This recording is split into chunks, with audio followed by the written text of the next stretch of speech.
Assalamualaikum warahmatullahi wabarakatuh. Bismillahirrahmanirrahim.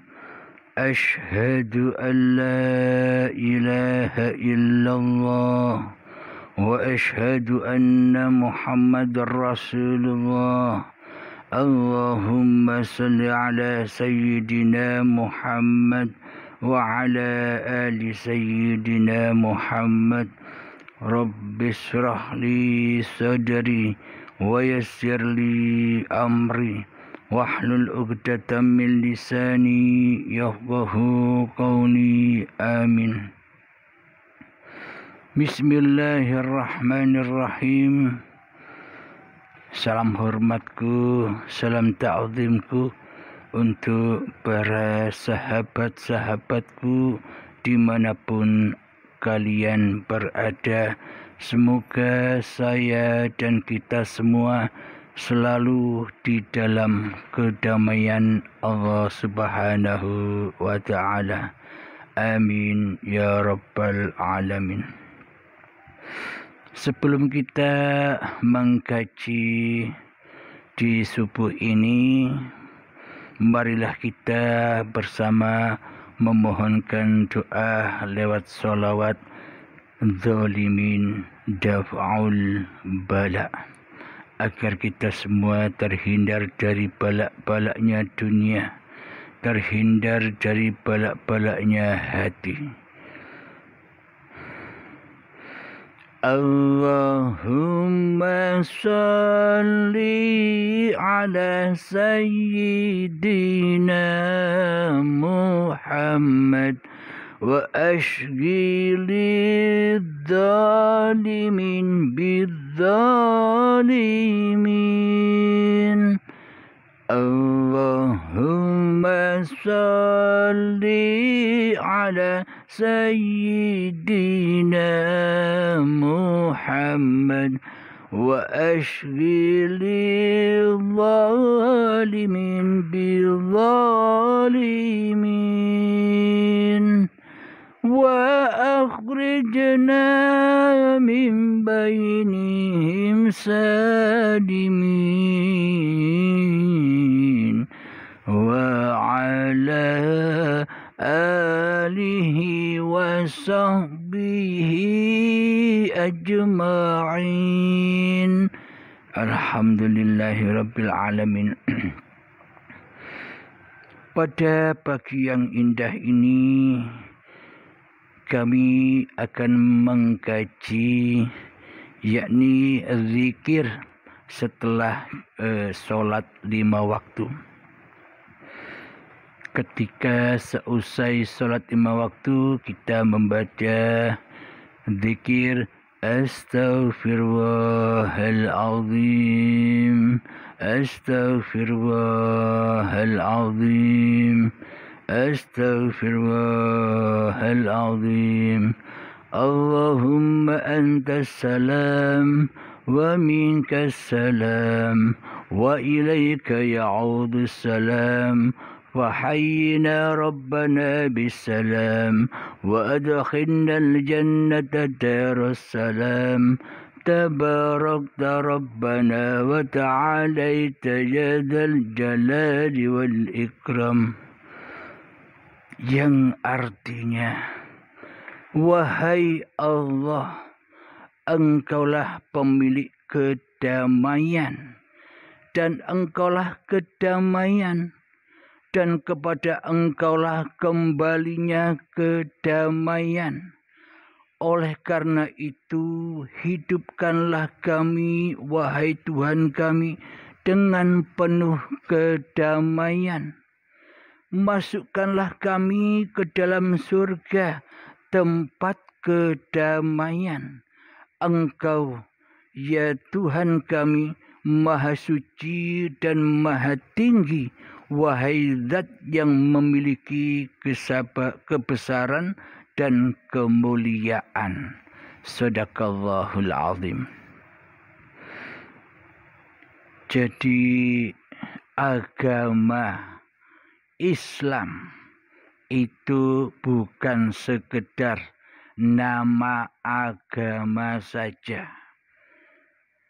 Jadi nama Islam itu sebenarnya agama yang damai. Agama penduduk surga itu adalah agama masuk ke dalam agama yang damai. Damai hatinya itulah surga. Jadi selama ini kita membayang-bayangkan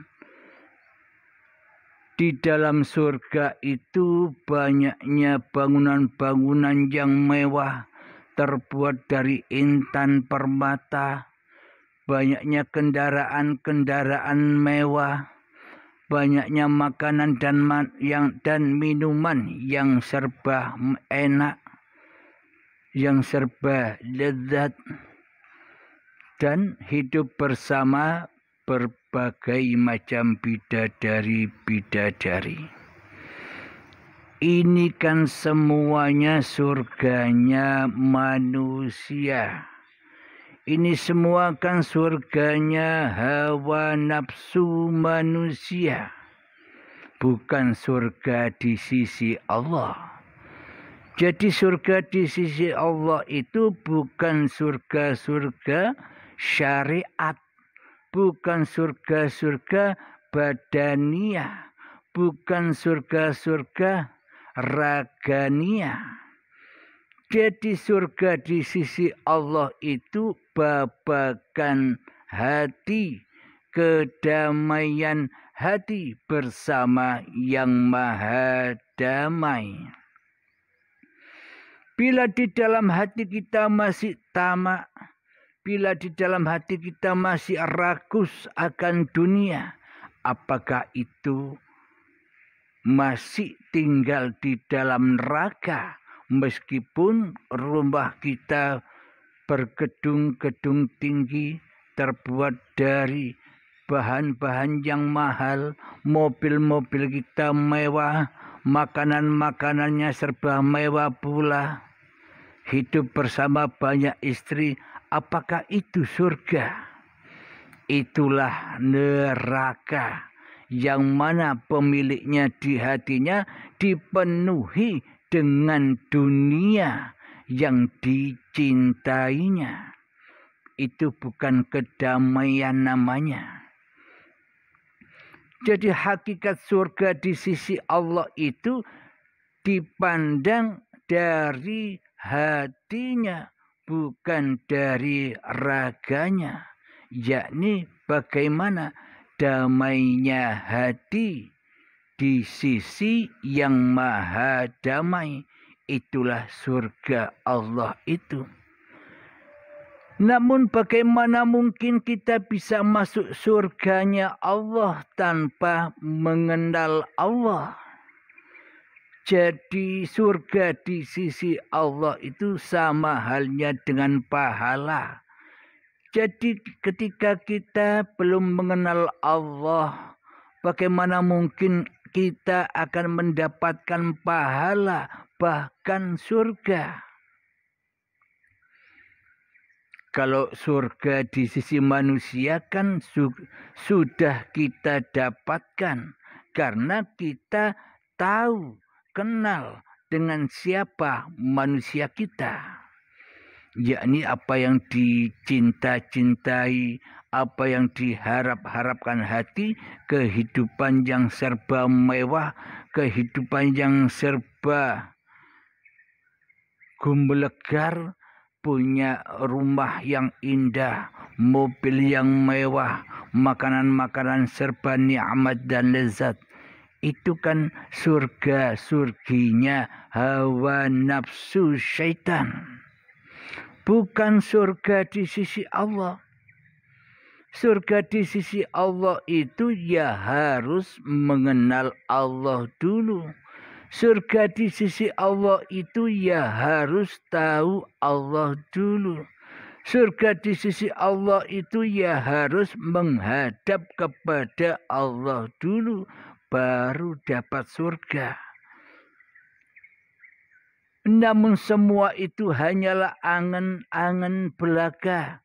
Selama ini kita mengharap-harapkan pahala dan surga, akan tetapi kita emoh. Kita tidak mau datang menghadap kepada yang memiliki, yang berkuasa atas pahala dan yang berkuasa atas surga. Ini kan aneh. Pingin pahala dan kepingin surga, tapi tidak mau bertemu dengan pemilik pahala dan pemilik surga. Tidak mau bertemu, tidak mau menghadap kepada sang pemilik di sisi Allah itu surga dan pahala. Kita tidak mau menyatakan bahwa hanya Allah yang ada. Kita tidak mau di hati kita menyatakan bahwa hanya Allah yang wujud. Di dalam hati kita tidak mau menyatakan bahwa hanya Allah yang hidup. Di hati kita tidak mau menyatakan bahwa hanya Allah yang berkuasa. Tapi kok mengharap-harap pahala dan surga di sisi Allah. Sementara Allah kita goibkan. Sementara Allah kita tiadakan. Sementara Allah tidak wujud bagi kita. Sementara Allah tidak hidup bagi kita. Sementara Allah tidak berkuasa bagi kita. Sementara Allah tidak kita tuhankan di hati kita selama ini, tapi kita kok mengharap-harap pahala dan surga di sisi Allah. Semua ini kan menghayal namanya. Jauh panggang dari apinya. Berharap-harap pahala dan surga di sisi Allah, tapi yang dicintai, tapi yang dituhankan di sisi manusia hanyalah hawa nafsunya sendiri. Ini salah alamat. Ini salah sangka. Dan ini salah bayang-bayang. Berhubung agama dan pertuhan kita selama ini hanyalah angan-angan saja, hanyalah bayang-bayang saja, maka semuanya dibayang-bayangkan saja. Semua serba kedustaan-kedustaan saja. Jadi untuk mengharap-harap ampunan Allah, jadi untuk mengharap-harap ridho dan rahmat Allah. Jadi untuk berharap-harap pahala dari Allah. Jadi untuk mengharap-harap surga di sisi Allah, ya harus selamat dulu hati kita kepada Allah. Salam. Salam, salam. Bila kita tidak selamat menuju Allah, bila kita tidak sampai menuju Allah, bagaimana mungkin akan mendapatkan ampunan? Bagaimana mungkin akan mendapatkan pahala? Dan bagaimana mungkin akan mendapatkan surga di sisi Allah? Sementara semua yang kita harap-harapkan itu adanya bukan di sisi hawa nafsu kita. Bukan di sisi manusia, yang mana kita berharap-harap kepada manusia untuk mengakui bahwa kita ini ahli ibadah. Kita berharap kepada manusia agar manusia mengakui bahwa kita ini ahli ilmu. Kita berharap kepada manusia untuk mengakui bahwa kita adalah ustadz atau kiai, bahkan tuan guru. Selama ini kita beribadah sampainya hanya kepada hawa nafsu kita sendiri. Pengakuan diri kita sendirilah yang hebat, yang wujud, yang nyata, yang berkuasa atas diri kita sendiri. Apakah ini cara bertuhan? Apakah ini cara menyembah? Sementara hati kita mensekutukan Allah, bagaimana mungkin kita mendapatkan apapun yang kita harapkan selama ini? Kita bacakan lagi arti dari doa selesai sholat fardu.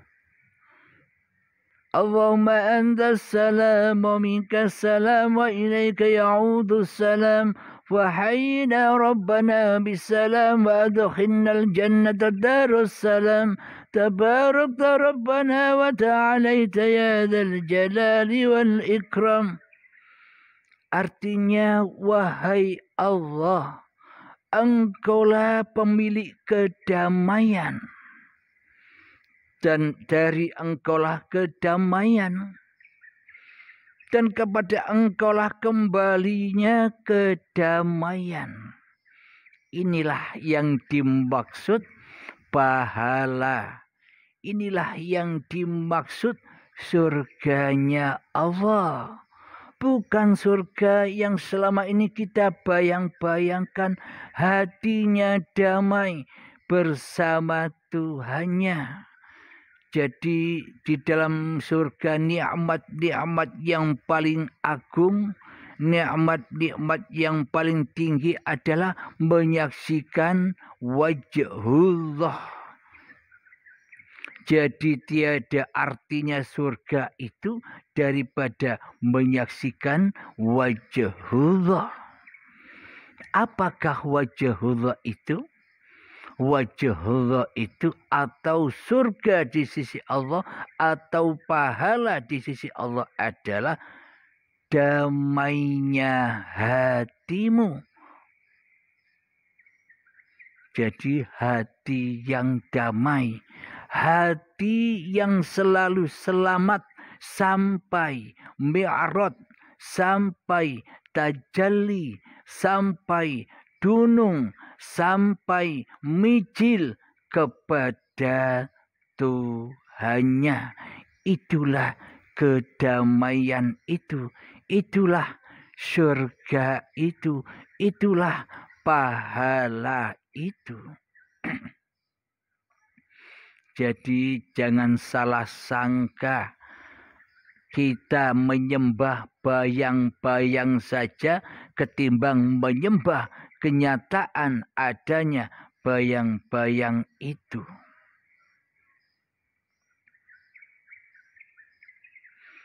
Oleh karena itu, hidupkanlah kami, wahai Tuhan kami, dengan penuh kedamaian. Inilah yang diimpi-impikan seluruh manusia selama ini. Tapi mimpi-mimpinya tersesat kepada mimpi-mimpinya hawa nafsunya sendiri. Sehingga di dalam hatinya tidak mentuhankan Allah, tidak wujud Allahnya, tidak hidup Allahnya, tidak kuasa Allahnya, tapi yang jadi Tuhan hanyalah manusianya sendiri di hatinya. Hingga tersesat-sesat jalannya. Disangkanya sudah benar agama dan bertuhannya, disangkanya sudah benar sholat-sholat dan ibadahnya, akan tetapi yang diharap hanyalah di sisi dunia, di sisi manusia. jadi jauh panggang dari apinya. Jauh amal dari tujuannya menuju surga, tapi amal yang dilakukan amalnya ahli neraka. Kepingin masuk di dalam kedamaian Allah, di dalam pahala dan surganya Allah, tapi kelakuan kita selama ini nyembah manusia, nyembah iblis dan setan. Laku kita selama ini lakunya iblis dan setan yang penuh dengan kesombongan. Apa maknanya? Amal dan ibadah kita selama ini diutus kembalikan kepada Allah di dalam setiap niatan lillahi ta'ala. Tapi hawa nafsu kita selama ini dengan sombongnya mengaku-ngakui bahwa apa yang kita lakukan selama ini, ibadahku, sholatku, kita rampas, kita akui sebagai milik kita sendiri, ilmu kita sendiri, kebanggaan kita sendiri, kehormatan kita sendiri, kemuliaan kita sendiri. Ini kan perilaku-perilakunya ahli neraka. Inilah perilaku-perilakunya ahli maksiat. Dan inilah perilaku iblis dan setan. Yang mana iblis dan setan tidak mau sujud kepada perintah Allah. Tidak mau sujud kepada Adam. Coba nyatakan di dalam hati kita ungkapan ini. Iblis tidak mau. Iblis melanggar perintah Allah untuk sujud kepada Adam. Ini aplikasi hati kita semua. Aplikasi hati seluruh manusia yang selama ini di dalam hati kita tidak akan pernah rela, tidak akan pernah ridho bila diri manusia kita ini ditiadakan. Adam itu kan tiada dan wujud itu ada. Kita selama ini memilih merampas sifat-sifat wujudnya Allah daripada kita kembali kepada hakikat sifat sejati diri manusia kita selama ini. Tak terasa dan tak kita sadari kita selama ini lebih berposisi sebagai Allah di dalam hati kita daripada berposisi sebagai makhluk yang dikuasai Allah.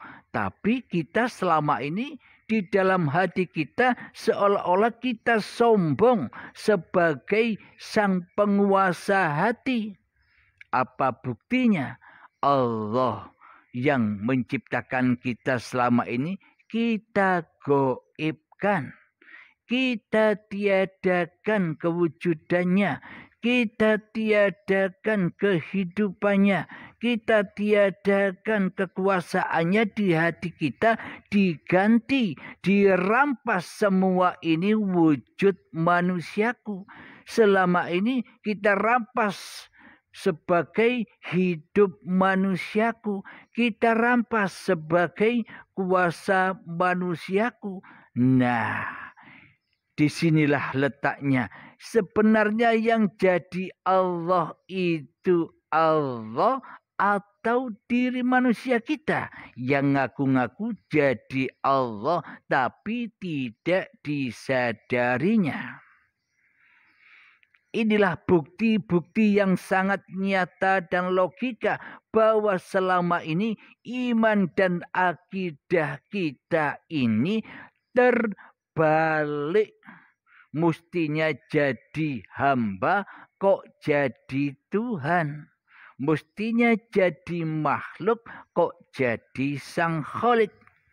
Inilah kenyataan hati kita semua yang selama ini luput dari apa yang kita harapkan, mengharapkan pahala, mengharapkan surga, tapi tersesat jalannya.